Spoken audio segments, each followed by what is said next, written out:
നമ്മൾ എത്ര നല്ല കാര്യങ്ങൾ ചെയ്താലും നമുക്ക് ദ്രോഹം മാത്രം സംഭവിക്കുന്നു എന്ന് തോന്നിയിട്ടുണ്ടോ? എങ്കിൽ തീർച്ചയായും ഈ കഥ നിങ്ങൾക്കുള്ളതാണ്. പണ്ട് രാംപുരം എന്നൊരു ഗ്രാമം. അവിടെ ഒരു കുടുംബം ജീവിച്ചിരുന്നു. അതിൽ 2 സഹോദരങ്ങൾ, അവരുടെ ഭാര്യമാർ. ഒരു വീട്ടിൽ അവർ സന്തോഷത്തോടെ താമസിച്ചിരുന്നു. അവർക്ക് ഒരു പലചരക്കട ഉണ്ടായിരുന്നു. 2 പേരും അത് നല്ല രീതിയിലാണ് നടത്തിയിരുന്നത്. എന്നാൽ മൂത്ത സഹോദരൻ ഒരു സ്വാർത്ഥ ചിന്താഗതിക്കാരനായിരുന്നു. ആർക്കും ഒരു സഹായവും ചെയ്യാത്ത ഒരാളായിരുന്നു. ചുരുക്കം പറഞ്ഞാൽ പിശുക്കൻ. എന്നാൽ രണ്ടാമത്തെ സഹോദരൻ വളരെ നല്ലവനും എല്ലാവർക്കും തന്നാലാകും വിധം സഹായം ചെയ്യുന്ന ഒരാളുമായിരുന്നു. ചേട്ടനേക്കാളും അനിയൻ ബുദ്ധിസാമർഥ്യത്തിൽ മിടുക്കനായിരുന്നു. എന്നാലും ചേട്ടനോട് സ്നേഹവും ബഹുമാനവുമായിരുന്നു. എല്ലാ തീരുമാനവും ചേട്ടനോട് ചോദിച്ചിട്ടാണ് എടുത്തിരുന്നത്. എല്ലാം ഇങ്ങനെ നല്ല രീതിയിൽ പോയിക്കൊണ്ടിരിക്കുന്ന സമയത്ത് രാത്രി ഒരു യാത്രികൻ ഇവരുടെ വീട്ടിലേക്ക് വന്നു.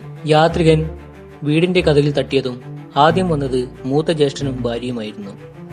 മൂത്ത ജ്യേഷ്ഠനോട് യാത്രികൻ പറഞ്ഞു, ഞാനൊരു സഞ്ചാരിയാണ്. ഞാൻ യാത്ര ചെയ്ത് വന്നപ്പോൾ നേരം ഇരുട്ടി. ഇവിടെയാണെങ്കിൽ അടുത്തൊന്നും ഒരു സത്രം പോലും ഇല്ല. നിങ്ങൾക്ക് സമ്മതമാണെങ്കിൽ ഞാൻ ഇന്നത്തെ രാത്രി ഈ വരാന്തയിൽ വിശ്രമിച്ചോട്ടെ. മൂത്ത ജ്യേഷ്ഠൻ അറിയാവുന്നവർക്ക് തന്നെ സഹായം ചെയ്യാത്ത ഒരാളാണ്.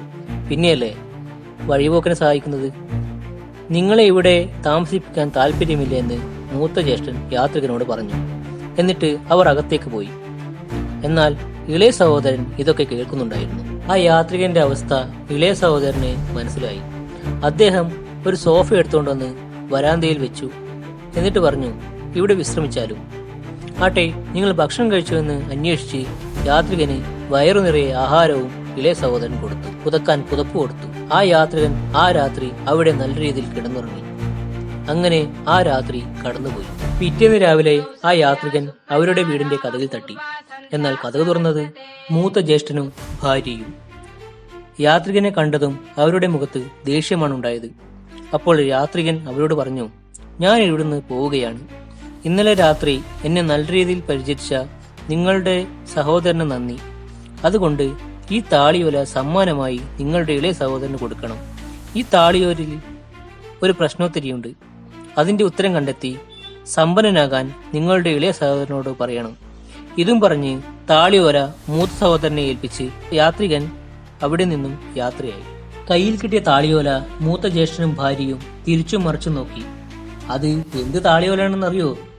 കാലങ്ങളായി മറച്ചു വെച്ചിരുന്ന നിധി എവിടെയാണ് എന്നത് കണ്ടുപിടിക്കാനുള്ള താളിയോലയായിരുന്നു അത്. മൂത്ത ജ്യേഷ്ഠന്റെ സ്വഭാവം ഞാൻ നേരത്തെ പറഞ്ഞിരുന്നു. ആ ജ്യേഷ്ഠൻ തന്റെ ഇളയ സഹോദരന് ആ താളിയോല കൊടുക്കുമെന്ന് നിങ്ങൾ തോന്നുന്നുണ്ടോ? മൂത്ത ജ്യേഷ്ഠൻ ആ താളിയോല തന്റെ അലമാരയിൽ വെച്ച് ഭദ്രമായി പൂട്ടി.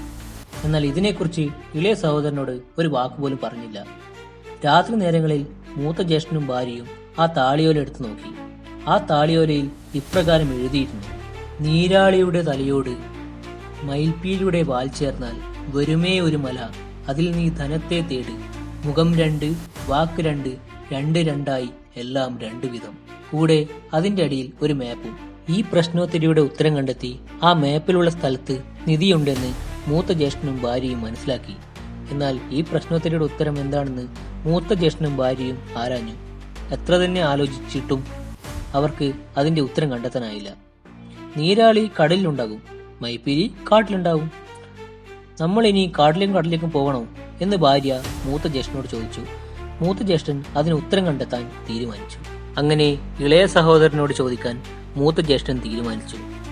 എന്നാൽ നിധിയുടെ കാര്യമോ പ്രശ്നോത്തരിയോ ഒന്നും പറയാതെ സംസാരത്തിനിടയിൽ ഒരു കടങ്കഥ പോലെ 3 വരി മാത്രം ഇളയ സഹോദരനോട് പറഞ്ഞു. നീരാളിയുടെ തലയോട് മയിൽപ്പീലിയുടെ വാൽ ചേർന്നാൽ വരുമേ ഒരു മല. ഇത്ര മാത്രം മൂത്ത ജ്യേഷ്ഠൻ ഇളയ സഹോദരനോട് പറഞ്ഞു. ഇളയ സഹോദരൻ ബുദ്ധിശാലിയാണ്. മൂത്ത ജ്യേഷ്ഠനും ഭാര്യയും ദിവസങ്ങളോളം കണ്ടുപിടിക്കാൻ കഴിയാത്തത് ഇളയ സഹോദരൻ പറഞ്ഞു കൊടുത്തു. അതായത് നീരാളിയുടെ തല എന്നുദ്ദേശിച്ചത് നീരാളിയിലെ നീ എന്ന ആദ്യ അക്ഷരത്തെയാണ്. പിന്നെ മയിൽപ്പീലിയുടെ വാൽ എന്ന് പറഞ്ഞാൽ മയിൽപ്പീലി എന്ന് വരുമ്പോൾ വാലായി, അതായത് അവസാനം വരുന്നത് ലീ എന്ന അക്ഷരമാണ്. ചേർന്നാൽ വരുമേ ഒരു മല എന്നാൽ നീലിമല. നീലിമലയാണ് ഈ കടങ്കഥയിൽ ഉദ്ദേശിച്ചിരിക്കുന്നത് എന്ന് മൂത്ത ജ്യേഷ്ഠന് വിശ്വാസമുള്ള ഇളയ സഹോദരൻ പറഞ്ഞു കൊടുത്തു. ഇത് കേൾക്കേണ്ട താമസം മൂത്ത ജ്യേഷ്ഠനും ഭാര്യയും നീലിമലയിലേക്ക് പുറപ്പെട്ടു. ആ മാപ്പിൽ പറഞ്ഞ സ്ഥലത്ത് കുഴിക്കുകയും നിധി കൈക്കലാക്കുകയും ചെയ്തു. അതിനുശേഷം ഇളയ സഹോദരനെ ഇതൊന്നും അറിയിക്കാതെ, ഒരു പൈസ പോലും കൊടുക്കാതെ മൂത്ത ജ്യേഷ്ഠൻ എല്ലാം തനിക്ക് എന്ന രീതിയിൽ മാറ്റിവെച്ചു. നാളുകൾ കടന്നുപോയി. അതെങ്ങനെയാണെന്നറിയില്ല. കഷ്ടപ്പെട്ട് സമ്പാദിക്കുന്നവർക്ക് പണത്തേക്കാൾ കഷ്ടപ്പെടാതെ സൂത്രത്തിൽ പണം സമ്പാദിക്കുന്നവർക്ക് പണം ഇരട്ടിയായി കുമിഞ്ഞുകൂടും. അതുപോലെ മൂത്ത ജ്യേഷ്ഠനും ഭാര്യയ്ക്കും പണം കുന്നുകൂടി. ഈ പണം തനിക്ക് മാത്രം അനുഭവിക്കാൻ ഇളയ സഹോദരനെ ഈ വീട്ടിൽ നിന്നും തന്റെ കൂടെ നിന്നും ഒഴിവാക്കണമെന്ന ചിന്ത മൂത്ത ജ്യേഷ്ഠനുണ്ടായി. അങ്ങനെ ഇളയ സഹോദരനെ വിളിപ്പിച്ചു. എന്നിട്ട് പറഞ്ഞു, ഭാവിയിൽ കുടുംബവും കുട്ടികളൊക്കെ ആവുമ്പോൾ ഈ വീട്ടിൽ താമസിക്കാൻ ബുദ്ധിമുട്ടാകും. അതുകൊണ്ട് നിന്റെ പേരിൽ ദൂരെ ഒരു കടയും ഒരു വീടും എഴുതി വെച്ചിട്ടുണ്ട്. നീ ഇവിടുന്ന് മാറി അവിടെ താമസിക്കണം എന്ന് മൂത്ത ജ്യേഷ്ഠൻ ഇളയ സഹോദരനോട് പറഞ്ഞു. ആ ഒരു ഘട്ടത്തിലും മൂത്ത ജ്യേഷ്ഠനെ വിശ്വസിച്ച ഇളയ സഹോദരൻ ഭാര്യയും കൂട്ടി ആ ഒഴിഞ്ഞ സ്ഥലത്തെ ചെറിയ വീട്ടിൽ താമസമാക്കി. കട എന്ന് പറഞ്ഞാൽ ഒഴിഞ്ഞ സ്ഥലത്ത് ആയതുകൊണ്ട് തന്നെ തന്റെ കച്ചവടവും കുറവായിരുന്നു. ഇളയ സഹോദരനും ഭാര്യയും അവിടെ കഷ്ടതകൾ അനുഭവിച്ച് ജീവിച്ചു. എന്നാൽ മൂത്ത ജ്യേഷ്ഠനും ഭാര്യയും തന്റെ പഴയ വീട് ഇടിച്ചു പൊളിച്ചു. ആ സ്ഥാനത്ത് പുതിയ മാളിക അവർ പണിതു. തനിക്ക് കിട്ടിയ നിധിയുടെ പണം കൊണ്ട് കച്ചവടവും വലുതാക്കി. ഇളയ സഹോദരൻ ഇനി നാശത്തിലേക്ക്, ഇനി നമ്മളാണ് ഈ നാട്ടിലെ ഏറ്റവും വലിയ സമ്പന്നർ എന്ന് മൂത്ത ജ്യേഷ്ഠൻ അഹങ്കരിച്ചു. ഈ ഒരു അവസരത്തിലാണ് തന്റെ ജ്യേഷ്ഠന്റെ രണ്ടാമത്തെ മുഖം വ്യക്തമായി സഹോദരന് മനസ്സിലായത്. മുന്നോട്ടുള്ള ജീവിതം വഴിമുട്ടിയ സാഹചര്യത്തിൽ ഇളയ സഹോദരൻ തന്റെ കട വിറ്റു. അതിനുശേഷം പഴയ സാധനങ്ങൾ എടുക്കുന്ന ഒരു ആക്രിക്കട തുടങ്ങി. അങ്ങനെ മുന്നോട്ട് പോകുമ്പോൾ മൂത്ത ജ്യേഷ്ഠന്റെ വീട്ടിൽ നിന്നും പഴയ ആക്രി സാധനങ്ങൾ ഇളയ സഹോദരന്റെ കടയിലെത്തി. ഇളയ സഹോദരന് പണ്ട് തൊട്ടേ പുരാവസ്തുക്കളോട് ഒരു കമ്പമുണ്ടായിരുന്നു. അങ്ങനെ ആ താളിയോലയും അവന്റെ കയ്യിലെത്തി. ഏത് താളിയോല കൊണ്ടാണോ മൂത്ത ജ്യേഷ്ഠൻ സമ്പന്നനായത്, അതേ താളിയോല ഇപ്പോൾ എത്തിയിരിക്കുന്നത് ഇളയ സഹോദരന്റെ കയ്യിൽ.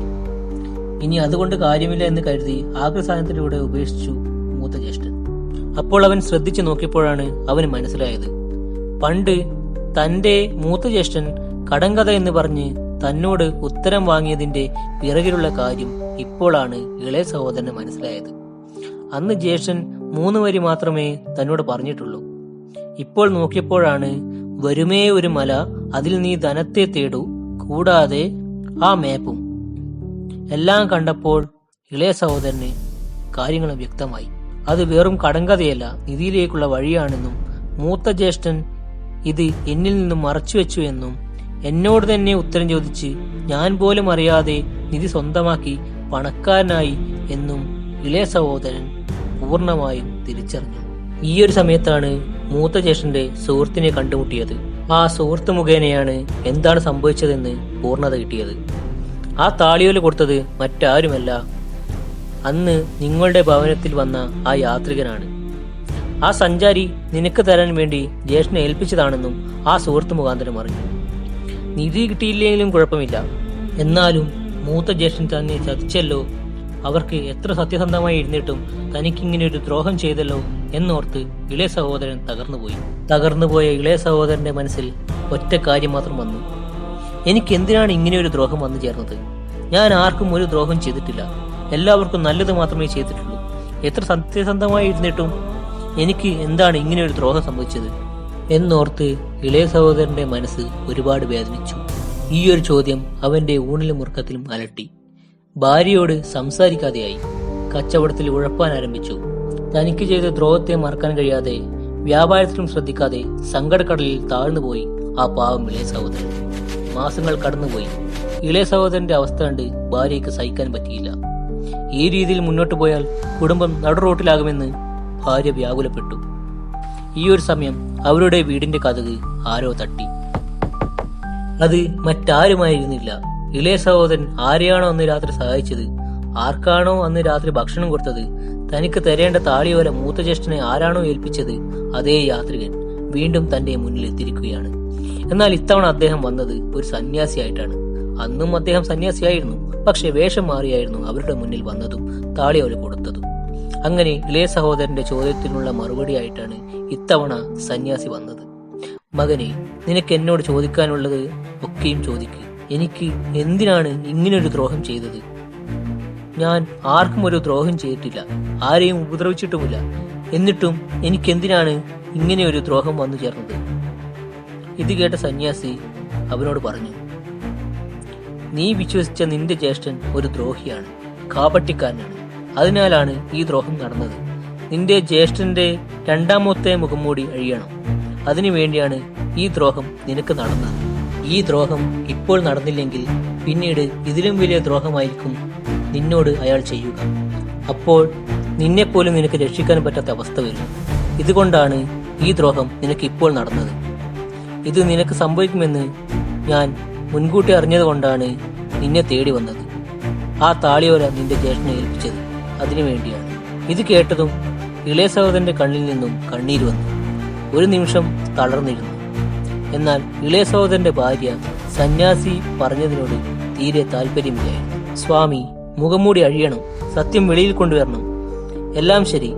എന്നാൽ ആ ദ്രോഹം ബാധിച്ചു നിൽക്കുന്ന അവസ്ഥയില്ലേ, അതെന്തിനാണ്? അതിനെന്ത് മറുപടിയാണ് അങ്ങേക്ക് പറയാനുള്ളത്?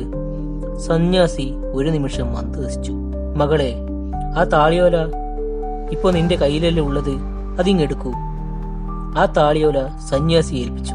ഇളയ സഹോദരനും ഭാര്യയും സന്യാസിയുടെ അരികിലിരുന്നു. സന്യാസി ആ താളിയോല വായിച്ചു. നീരാളിയുടെ തലയോട് മയിൽപ്പീലിയുടെ വാൽ ചേർന്നാൽ വരുമേ ഒരു മല, അതിൽ നീ ധനത്തെ തേട്. മുഖം 2, വാക്ക് 2, 2 2ആയി എല്ലാം 2 വിധം. ഇതിന് എന്താണ് അർത്ഥം? ഇളയ സഹോദരൻ ഒരു നിമിഷം ആലോചിച്ചു. നീരാളിയുടെ തലയോട് മയിൽപ്പീലിയുടെ വാൽ ചേർന്നാൽ വരുമേ ഒരു മല, അതിൽ നീ ധനത്തെ തേട്. മുഖം 2, വാക്ക് 2, 2 2ആയി എല്ലാം 2 വിധം.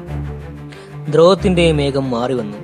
നീലിമലയിൽ നിധിയുണ്ട്, ചേട്ടന് 2 മുഖമുണ്ട്, ചേട്ടന് 2 വാക്കുണ്ട്, എല്ലാം 2 വിധം.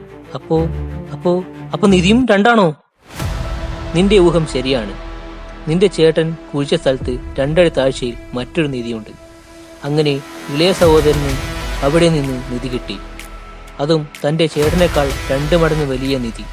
ഓരോ ദ്രോഹത്തിന്റെ പിറകിലും ജീവിതത്തിൽ 2 മടങ്ങ് നല്ലത് സംഭവിക്കും. എല്ലാം തകർന്നു പോയി എന്ന് വിചാരിച്ചാൽ ദ്രോഹത്തെ തന്നെ ചിന്തിച്ചിരുന്നാൽ അതിനുള്ള വഴി കാണില്ല. ദ്രോഹത്തെ മറികടന്ന് ഒരുത്തൻ വന്നാൽ ദ്രോഹം ചെയ്തവരുടെ തല അവന്റെ മുന്നിൽ താഴ്ന്നിരിക്കും. സന്യാസിയുടെ വാക്കുകൾ ഇളയ സഹോദരന് പുതിയൊരു ജീവിതം തുറന്നു കൊടുത്തു. നിധി ഉപയോഗിച്ച് കഷ്ടപ്പെട്ട് മൂത്ത ജ്യേഷ്ഠനേക്കാൾ വലിയ നിലയിൽ ഇളയ സഹോദരൻ എത്തി. ഈ കഥയിലെ സന്യാസിയെ പോലെ ഞാനും നിങ്ങളോട് പറയുന്നു, നിങ്ങളെ ദ്രോഹിച്ചവർ ചിലപ്പോൾ സന്തോഷിക്കുന്നുണ്ടാവും. നിങ്ങൾക്കൊരിക്കലും ഉയർന്നു വരില്ല എന്ന് അവർ മനക്കോട്ട കിട്ടും. ആ ദ്രോഹത്തെ മറികടക്കാൻ നിങ്ങൾക്ക് കഴിഞ്ഞെങ്കിൽ ഈ പ്രപഞ്ചം, ഈ യൂണിവേഴ്സ് നിങ്ങളെ ദ്രോഹിച്ചവരെക്കാൾ മുകളിൽ നിങ്ങളെ പ്രതിഷ്ഠിച്ചിരിക്കും. ഒരിക്കൽ ദ്രോഹിക്കപ്പെട്ടവനല്ലാതെ ഇത് ഇത്രയും നന്നായി പറയാൻ സാധിക്കില്ല. ദയവായി എല്ലാവരും എന്റെ ചാനൽ സബ്സ്ക്രൈബ് ചെയ്യുക. ഇഷ്ടപ്പെട്ടാൽ ലൈക്ക് ചെയ്യുക. നിങ്ങളുടെ അഭിപ്രായങ്ങൾ കമന്റ് ബോക്സിൽ രേഖപ്പെടുത്തുക. അടുത്ത നല്ലൊരു കഥയുമായി ഞാൻ വീണ്ടും വരും.